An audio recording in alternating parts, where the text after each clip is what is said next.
सबसे पहले तो प्रशांत किशोर और जनसुराज की पूरी टीम को बहुत-बहुत बधाई। लगता है कि बिहार में बदलाव की राजनीति की शुरुआत हो चुकी है। 30 साल से जहाँ से बीजेपी जीत रही थी, वहाँ का वोट बैंक टूटा है। इस बार पर जाति के नाम पर या धर्म के नाम पर वोट नहीं माँगा गया है।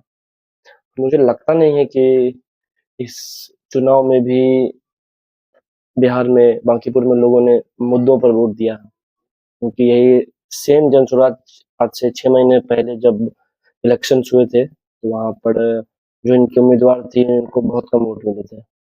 तो जो मुद्दे पिछले बार थे जनसुराज के, इस बार भी मोर और लेस मुद्दे वही थे। तो फिर इस बार कैसे जीत गई जनसुराज? देश भर में सरकार के खिलाफ बहुत सारे मुद्दों पर बहुत आक्रोश है, और सिर्फ वो एक मुद्दा नहीं हो सकता। मुझे लगता है प्रशांत की इस बार की जीत भी हीरो वर्शिप के कारण नहीं हुई है, ना कि इस बात पर कि लोगों को सही में विकास चाहिए। विकास के मुद्दों पर वोट पड़ा है ऐसा मुझे नहीं लगता इस बार भी, क्योंकि सबसे पहले तो वोट परसेंटेज बहुत कम था। बांकीपुर बिहार का सबसे संभ्रांत इलाकों में से एक है, मतलब वहाँ पे पढ़े लिखे लोग भी बहुत हैं और डेवलप्ड जगह भी बहुत है।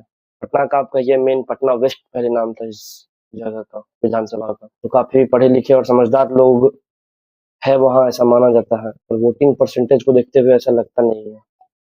उम्मीद है कि वहाँ से मैक्सिमम लोग बाहर ही रहते होंगे, शायद इसीलिए भी वोट परसेंट कम है। लेकिन हिस्टोरिकली भी बांकीपुर से वोटिंग बहुत ज्यादा हुई नहीं है कभी। तो इस बार जो जनसुराज की जीत हुई है प्रशांत किशोर की, मुझे लगता है कि ये भी हीरो वर्शिप का ही नतीजा है। और अगर ऐसा है तो अभी भी बिहार विकास से बहुत दूर रहेगा। चुनाव बहुत छोटा था पर बहुत सारी चीजें बाहर आई।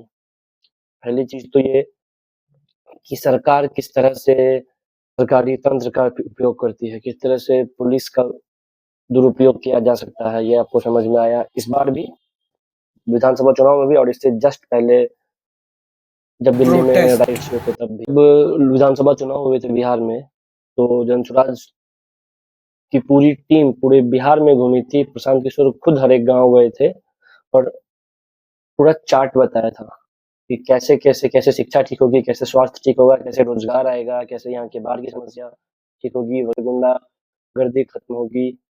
और एक फुल प्रूफ प्लान के साथ वो हर एक जिले, हर एक गांव घूमे थे। इसके बावजूद भी लोगों ने उन्हें वोट नहीं दिया। तो इस बार बांकीपुर में वोट देने का कुछ बहुत बड़ा कारण मुझे दिखता नहीं है, सिवाय इसके कि प्रशांत किशोर खुद खड़े हुए थे। और अगर यही बात है तो मुझे लगता नहीं कि बिहार की जनता इतनी मैच्योर हो गई है कि वो अपने लिए शासक चुन सके। और उम्मीद पे दुनिया कायम है।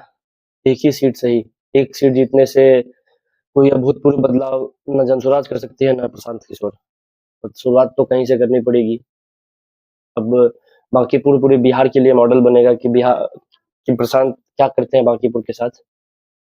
मैं फिर से बिहार की जनता से अपील करूंगा कि हीरो वर्शिप ना करें, एक आदमी के चेहरे पर वोट ना दें।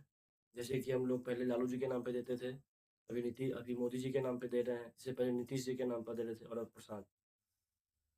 इससे पहले भी जब प्रशांत की ने पूरे बिहार में चुनाव लड़ा था जनसुराज पार्टी ने, तो 243 सही लोग खड़े हुए थे। उनमें से उस समय आपने गलती की, तो आज आप देख ही रहे हैं क्या क्या हो रहा है बिहार में। अब तो अगले 5 साल बिहार में इनकी ही सरकार है। अकाउंटेबल बनाए। दिल्ली में विद्यार्थियों के प्रोटेस्ट के बाद देश के अलग अलग जगहों से रोजाना प्रोटेस्ट की खबर आ रही है। स्टूडेंट स्टूडेंट एकजुट हैं, लोग एकजुट हैं। सरकार की बात सरकारों पर और पार्टियों पर ना ध्यान देते हुए जनता अपने मुद्दों पर ध्यान दे, और लोग ये ब्लेम गेम ना स्टार्ट कर दें कि आपने इसकी बात नहीं की और उसकी बात नहीं की। जरूरी ये है कि बात हो, सरकार अकाउंटेबिलिटी ले, काम हो। जय बिहार, जय हिंद।